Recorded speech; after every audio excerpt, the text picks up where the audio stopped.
Dog Training Digital presents the Ecollars podcast with Robin McFarland and Steve Snell. All right, today we are talking about remote training collars. Robin, why is a big question. Why would you use a remote training collar on a dog? Why should you use a remote training collar on a dog? Ooh, why would I and why should I are two really good questions. So we're going to dig into those, I think, separately. And I'm going to throw this back at you, so get ready. Okay. So from my perspective, and I think it's always important for people to understand when you're talking to a trainer or whoever you're talking to, they have an opinion, but their opinion is coming through a certain lens. What lens are they looking through? And I'm always looking through things, the lens of a pet dog trainer, right? I work with pet dog owners. So when I got into it way back, 1999, 2000, the number one reason was off-leash control, right? People are coming to me and they're like, yeah, my dog's great in the house. He listens really well. He's doing well on his walks. All of our training's going great. But when I take that leash off and I want to go out hiking, I want to go out, every once in a while, he's going to take off after a deer. He's going to take off after a squirrel, that kind of thing. And so off-leash control was number one thing that people were looking for. That's the big reason that I dug into it when I did early in my career. So you just can't, you know what I mean? You can't beat it. There is absolutely no other way to get the security and the reliability other than to train with a remote collar. Whatever breed you have, that's the number one reason. So that's my number one. And I'm going to give that back to you, Steve, because you're in the gun dog world and your thought on it. So we got into remote training collars early 1980. We were primarily using them on hunting dogs, and we were hunting in Mississippi, and we were quail hunting, and we were using Brittany's, which Brittany's are slightly classified as versatile dogs. They're not quite as hardcore versatile as some of the breeds, but they're a breed that you can hunt fur and feathers with. And at that time, the quail numbers were declining rapidly and the deer numbers were growing rapidly. And you'd go out and you'd spend a lot of time on the ground, and dogs are going to hunt. They're going to hunt whatever's available to them. And so there were a lot more deer than there were anything else. And so dogs started running deer. And this is back in the days before we had any sort of tracking capabilities. So stopping a dog from chasing off game was a big deal. And there's some pretty brutal ways that it was done in the past. But a remote training collar, that was really the trick to it. It was a way to stop a dog from chasing dangerous things. And so that's how we got into it. So very similar conceptually in that it was for off-leash control. Now, the collars of the 1980s, they weren't quite as subtle as what we have today. But if you wanted to stop something from running off game, that was a great way to do it. It's kind of the same way in stopping a dog from chasing a car. It's an aversive, it makes something that they're doing that's either instinctual or fun, and it takes some of the fun out of it. And so I really don't know of another way to do that with a high drive dog. And so that for us, that's how we approached it. Now I came into the training aspect of it later, probably in the early 2000s. And I started to see how you could actually train with collars because of the changes in stimulation. So, but for us, it was the same way. It was for off-leash, stopping bad habits off-leash. Yeah. Yeah, it's interesting. And that's something we're going to want to dig into too, the difference between how it was then and what we've advanced and how we train differently because the technology has obviously advanced. Talking about high drive dogs and talking about really don't know how else to do it.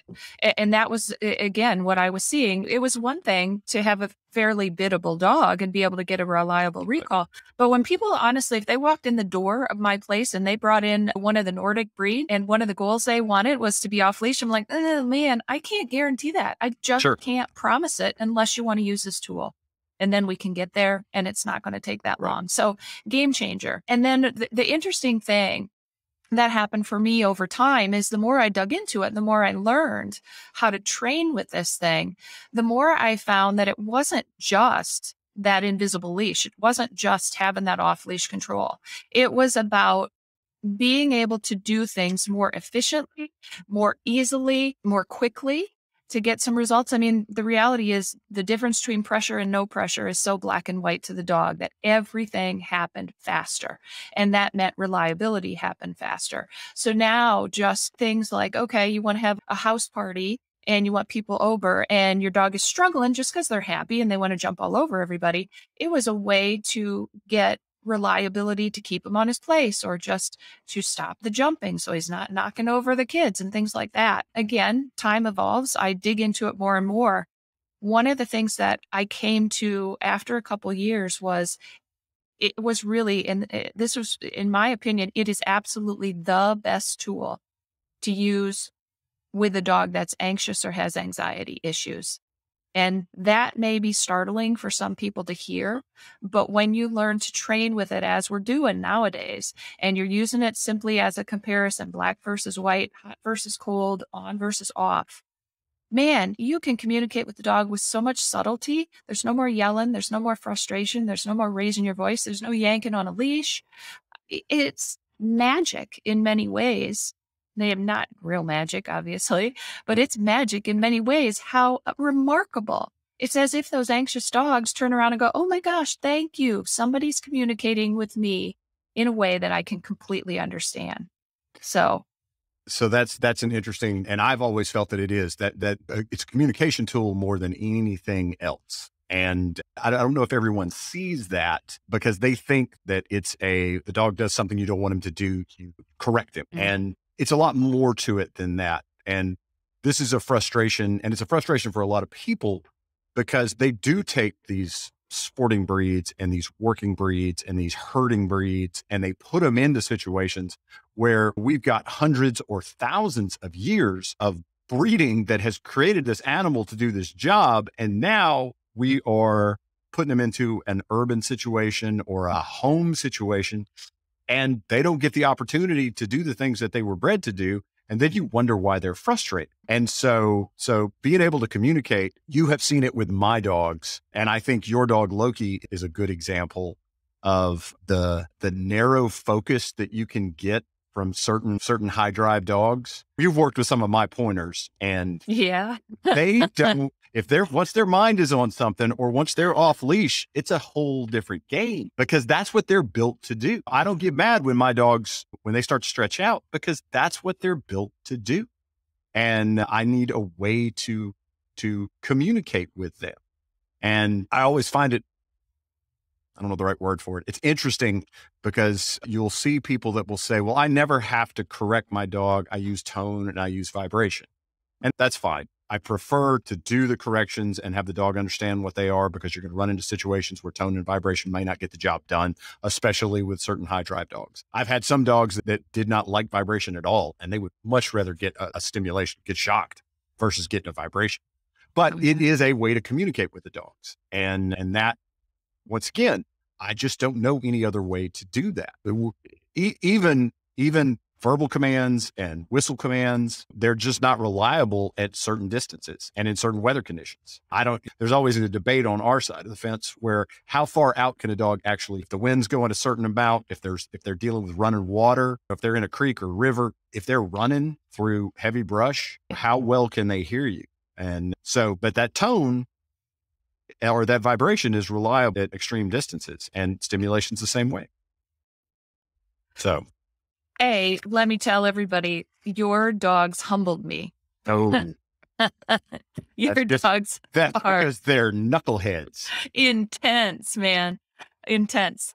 And yeah, my little terrier actually I've had 6 Malinois in my career, and they don't stack up to this little terrier that I got, that I pulled out of a shelter. Man, talk about narrow focus. That dog, he's taken out, well, fortunately, a lot of rodents, a couple of snakes. I mean, and he's lightning. I don't even know it's there. And that dog grabs something, it's done. And once he has killed it, he moves on. He's got no other focus in that thing at all. It's amazing. So yeah, trying to control him if he's on something. Do I have him to the point where I have to use the collar every time at this point? Absolutely not. He's pretty dang reliable. He has learned through training. Had I hadn't used that tool as part of it, it's very possible I would have lost him with the kind of hiking that I like to do. And I'm not a person that believes a dog should live his life on a leash or a long line. It's hard to be a dog when you're tethered to somebody all the time. It's very hard to do. And that's just not, and I think we've lost some touch with that as far as what what being a dog actually is. And so really, I guess really basically what we've said here is that it is off leash control is a big part of that. Yeah. I think I'm interested to see how you feel about this, but one of the things that I like about remote training collars is that to me, they're very fair. Oh my gosh. Yeah. In that if something's going on, I can base the correction off of the transgression, and it takes a lot of the emotion about it. It takes a lot of the emotion out of any other type of correction. So I don't know how you feel about that, but for me, you can be very specific with it. Well, 100%. And if there are people that don't have an understanding of remote collars and they don't understand the versatility of the dial, how it goes from nothing to, obviously, it can be really intense at the top. We're talking about very similar to a TENS unit. If anybody's had a TENS unit in their life, when they turn that, I've had a lot of those treatments. And when they first turn that dial, they're like, do you feel it? No, I don't feel it. Do you feel anything? No, I don't feel it. They're turning the dial. They're using electricity on you. Sure. They're using a very similar thing as the static that we're using in a remote collar. And you don't feel anything. A TENS unit is, for those of y'all that haven't experienced the joy of a bad back or a muscle strain, or I have a personal one, I expect you do too. Oh yeah. But it's electrical stimulation that's used to I don't know exactly what it does for the muscles, but you put these pads onto where the problem is, and it sends electrical current through you, and you control it, and it's the exact same. It's the exact same thing. Yep. It feels wonderful. Now, that's because you're using a level that is appropriate for you. But when we start that, right, they got to figure out what's appropriate for the person that's using the TENS unit. And they always start at the bottom and they figure it out. And we do the same thing when we're starting with a dog. We figure out what's appropriate for them. What's appropriate changes for the dog depending on how distracted they are. Just like what's appropriate when I have my TENS treatments changes depending on the level of discomfort, or in my case, nerve damage in my legs after an accident where I couldn't feel anything. So the levels were a lot higher in the beginning because I couldn't feel anything. They actually use this thing to help regenerate tissue and help me heal. So that it's a healing modality. The fact that we take this same modality and put it on a dog and use it for a cueing device to communicate with the dog, and suddenly people are thinking, all you're doing is out there shocking dogs. It's such a misnomer. I'm not saying that at a high level, obviously, that it can't be very startling. And I'm not saying there isn't a time and a place. Once in a while, I'll use pretty high aversive level for a dog that's well conditioned. If I need him to get off something right now, there's skunk or whatever it is, or he's running out toward a car, I will use pretty high aversive level. But that's after the dog is fully comprehending exactly how to respond to that sensation. It's not where we start. I think I went down on a rabbit hole here, Steve. I get passionate about this, but there's a point that these are adjustable, that using them as a communication system, whether you want off leash, whether you want reliability and impulse control, even if you have an urban dog who's on leash most of the time, I sure hope that dog is going to have the ability to go to a park, go to the beach, and he can be off of a retractable, and he can be off of a drag line, and he can actually play Frisbee, go swim, and be a dog. There's so much value in teaching people how to use this thing and what they can provide for their dogs once they understand it. So let's talk a little bit about, we have an enormous amount of customers who they're using collars because they're dealing with dogs that are substantially larger and stronger than they are. So I've got a shepherd. She's probably 85 pounds, but I've got a 45-pound dog that I'm working right now, and she can fly. She's probably not even 45, but we're working on a leg repair. And so we're doing roading where she's in a harness and she's digging, and she's a hard dog to walk without something. So talk to me about from I hate to be specific and say from a female side of it, but your daughter Maddie has a dog that's awfully strong. He's just about weighs as much as her. She's a pretty petite little thing. Okay. And she's got a real good sized Roddy, and he is a bulldozer. He's just immensely strong. I mean, it's a carting breed. That's what they're meant for. And she can do anything with him. Right. And it's partly because of this tool. So yeah, as far as physical disparities, it's a game changer. There's a couple of stories that I won't go into it in huge detail, but over the course of my career, one that I remember very specifically was an elderly couple, and it was actually their veterinarian that called me, reached out to me and said, Robin, can you go up And can you help these folks? And so I went to their house. They were quite elderly. She was in her late 70s. He was in his early 80s. He was recovering from a recent surgery. So when I got there, he was just sitting in the chair. I walked into the house. She took me down the hallway and showed me the previous 10 German Shepherds that they had. The whole hallway was lined with picture of dog number 1, dog number 2, all the way to dog number 10. So they're on German Shepherd number 11, female. She was 11 months old. I'm like, well, where's the dog? And she goes, well, she's outside. We're going to go out there and see her. And I said, okay. Now, bear in mind, this was a late May appointment. I was out there. And she goes to the closet. She pulls out a Carhartt pair of overalls and a Carhartt jacket. And I said, well, it's actually pretty nice outside. I'm not sure you need that kind of gear. She goes, oh, I need it to get her out of her kennel. Ooh. And it was not that the dog was mean or anything else. Right. The dog was completely frustrated from lack of exercise. The dog is out there on the back feet, jumping, heads coming over the top of the 6x10. So excited, barking. And of course, when we let the dog out, she's all over mom with the front feet. And it's just in the mouthing of a puppy. And so we started working with the dog. I put her on a collar right away.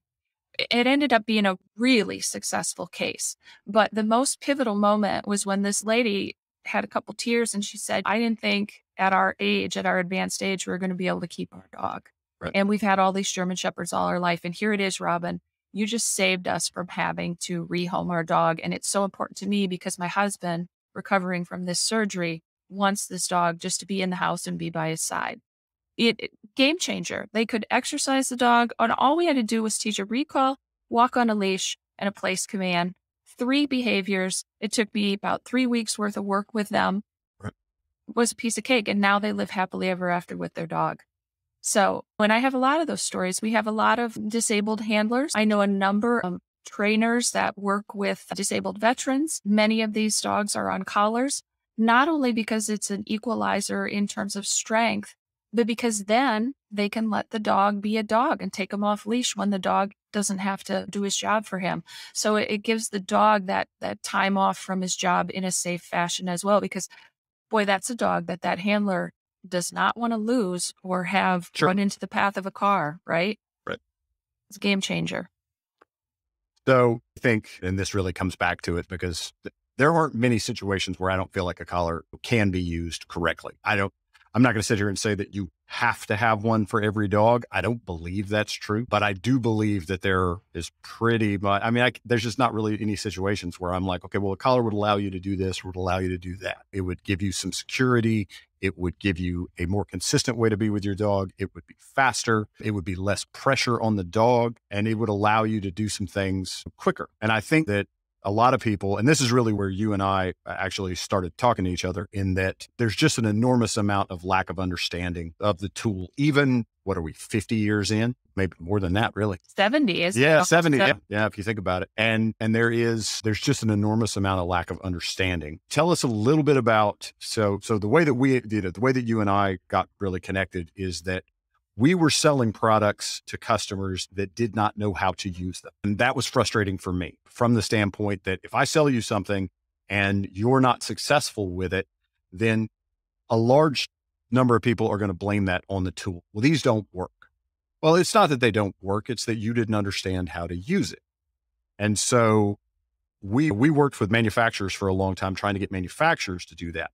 The problem with having manufacturers do it is that they didn't want to offend anybody, because your technique is different from the next person's technique, which is different from the next person's technique. I'm a very open-minded dog trainer, amateur dog trainer. I think you're a very open-minded professional dog trainer, from the standpoint that you're open to methods. You don't like restrictions in methods. And we never say this is the way to do it. We always say this is a way to do it. This is how we do it. This is what we're using, that we're successful with this. But so the reason that we got together in the first place was that we shot a video that is an intro to e-collars and how to use them. And give us a little bit of your take on that product. Every remote collar that we sell, that's a training collar, it comes with it. And we have a streaming option. But tell us a little bit about that particular product and how it gets people started. Well, yeah. And I was so honored, really, to be part of that project, because, my passion as well is it's a great tool, but it's misunderstood. And so in order to connect and do this project, the fact that you wanted to provide to people and education on something that you sell, that's above and beyond, I think, what most vendors are doing. So kudos on that. I mean, obviously, it's just so above and beyond.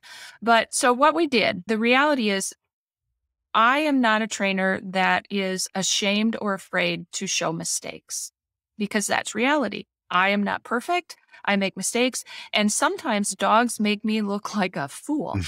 And so when we started talking about this project, I don't know if you remember, and I know we agreed on it, but I was like, we got to show the real deal. Pull back the curtain. We got to show that this is not always going to go from point A to Z in a very linear fashion, but we're going to show the reality of how people fix all of these pieces with the collar. So when we took on the project, it was, what are the basic things that anybody that gets a collar should know how to do? Let's teach a recall. Let's teach some very basic manners, like stop some jumping, right? Let's get rid of a nuisance like that. Let's get the dog to come to us. Let's get a dog to walk on a loose leash. Let's stop some minor nuisance behaviors, and let's teach one stationary behavior. And so we choose place for the stationary behavior and said, if we put this piece together, then A, we're going to give people enough knowledge that they can safely use this tool on their own. And B, we're going to be doing this in a way that's really fair to the dog, because the process is systematic in that you don't just strap it on and expect the dog to know what to do. So we're showing people, here's how you guide the dog with a leash. Here's how you guide and influence the dog with the body language. Here's how you use lures and treats and rewards with this while you're incorporating the collar. And so putting that piece out has helped, I think, based on the feedback I get, and I'm sure you hear a lot of it, has helped so many people that either didn't have any knowledge of how to use a collar. They've been able to do it. They've been able to resolve some problems with their dog, and they've been able to give the dog a fuller life. But what was interesting to me, Steve, when we put this out there, is even some experienced folks that had been using collars for years reached out and said, hey, I learned an extra little tidbit or two that I didn't know before. So I really think we hit the mark in creating that very basic piece of information to give some people some education about how to use a remote collar. One of my favorite things about the technique that you use that is different from a lot of folks and extremely different in the sporting side of it, or the hunting side of it, is that, and I've always been frustrated by this, which is one reason why I like your technique. A lot of people will say, okay, when you buy your collar, you need to put it on your dog and not use it let the dog get used to it 2 to 3 weeks. And way back in the day, we used to have dummy collars, and we'd start dogs on dummy collars. But your technique is strap it on the dog and go. And that, I think my customers find that very refreshing, because that's what they're going to do anyway. You just spent a couple of $100s on this tool and you've got a dog that's already a problem. You don't want to spend 6 to 8 weeks doing stuff and then start to make corrections. Yeah. And it's always interesting to me, because we do get some comments from some folks that that's not the way that they train. And that's fine. I don't, once again, I don't say this is the way to do it. You have to do it this way. Okay. But it is a technique, and it's something that you're taking dogs. And this particular video shows that we shot this several years ago, but it shows some dogs of mine that had Tilly as a prime example. Tilly and Jack were a prime example of dogs that had very little obedience. And you took those dogs and you were able to actually see dogs react for the first time.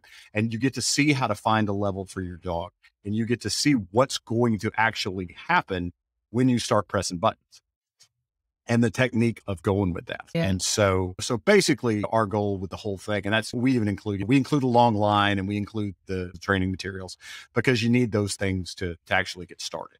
And I've always felt that our goal was to be successful with folks, because just strictly from a business side, it cuts down on returns, and it's people that are successful have a tendency to tell other people about their success. And so it's not just from from a business side, it's one of those things we want people to be successful with the products, because that's better for us. But, from the other side of it is that I don't like selling something that doesn't give you some basic instructions. Now, you may not choose to use them. I know a lot of people that have it, and that's fine. They already know what they're doing. It's not for everybody, and that's fine. I don't mind that at all. We sell a lot of collars to a lot of people that have been training for a lot longer than I have or you have. But that's not what this is for. This is for the person that has never done it before, and they're nervous. I don't know if you I prefer a customer that when they're buying a collar for the first time to actually be a little hesitant about it. I don't know if you feel that way.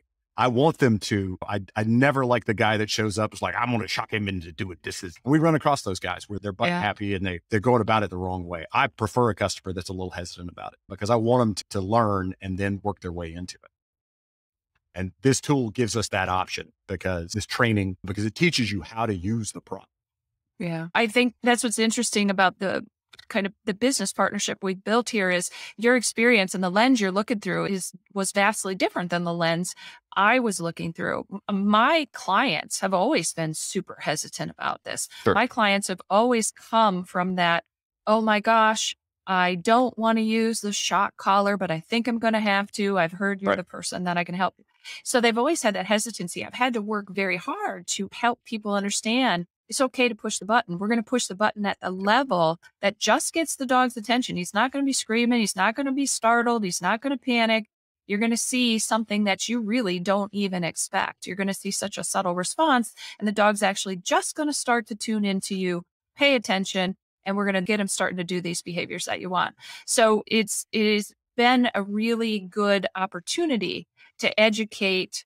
That's why I said, I think it's very interesting that we get a lot of people that have no experience that are finding great value in this, but we are getting a few of those old timers who go, oh, I never really thought about doing it that way. That's very interesting. And I do feel the same way as you do, Steve. If somebody doesn't want to do it that way, if that's not their way, if people have told me, well, that's not the right way, you know what? I'm okay with that. I got a pretty thick skin. It's my way. It works for me. It works for my pet owners. And if people don't want to use a collar, that's okay with me too. What's not okay is telling people that they shouldn't use it, that it's cruel, that it's unfair, that there's other ways to achieve it. Then, you know what? Then more power to you. Go make a DVD, show people how to achieve the same level of success. Awesome. All right. Well, thank you very much. I thought this was a good take on it. Well, I enjoyed speaking with you on it, and we'll be back to talk a little bit more about it down the road. Thanks for joining us. For more information or to purchase Robin's online dog training programs, visit ecollars.com. This is Robin McFarland's eCollar Training. This video series takes a systematic approach to eCollar use from introduction to off-leash control. 3 dogs of varying personalities were adopted from a shelter environment and trained daily over the course of 3 weeks. This series captures the real-time footage starting from day 1 of introducing the eCollar and progresses to the point of off-leash control and working around real-world distractions. Robin takes you step by step through the process of laying a foundation, solving common problems, working through distractions, and graduating to off-leash freedom. The systematic approach and detailed instruction is designed specifically with the novice eCollar user in mind, but even experienced trainers will find a gem or two to add to the training toolbox. Each of the dogs in this video series, Grace, Brandy, and Bonnie, started training within 72 hours of being adopted from a shelter environment. What you will see is real-time training sessions, not special editing or previously trained dogs. Watch dogs with different temperaments being worked through challenges toward the goal of off-leash control and a greatly improved relationship with their handler. Robin's eCollar instructional materials are clear, concise, and never sacrifice the physical or emotional well-being of the dog. With this training, your dog will be calmer, more controlled, and be able to experience the joy of off-leash freedom. If you've longed to be able to trust your dog off-leash, but don't have the confidence to start training with an eCollar, this video series is for you. Any dog owner that is interested in learning an easier way to communicate with their dog while gaining off-leash reliability will benefit from this DVD series. This 5-disc set will take you step by step through the process from starting the training and finding a level up through working around distractions and being ready to go off-leash.